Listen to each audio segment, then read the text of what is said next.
এই দেখো ফ্রেন্ডস, এখন আমরা ছানা খাবো, মানে কি এখন মাখা খাবো আমরা টমাটম দিয়া, তেঁতুল দিয়া। এখন আমি মাখা বানাবো, মাখা বানাচ্ছিলাম। এই যে মরিচ কাটছিলাম, আমি মরিচ কাটছিলাম আর একটু ঢং করছিলাম। এই দেখো এখন ছানা বানাবো, ছানাটা মাখবো। এই দেখো হেভি টেস্টি হয়েছিল খাইতে, জানো।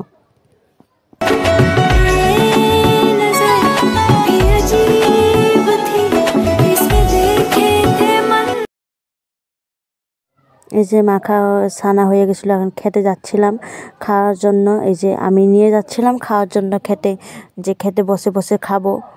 এই যে আমি দেওর আমরা ব্যক্তি বসে, আমি একটু খাচ্ছিলাম। আমি আগে একটু খায় টেস্ট করে নিচ্ছি যে কেমন হয়েছে। হেভি টেস্টি হয়েছিল।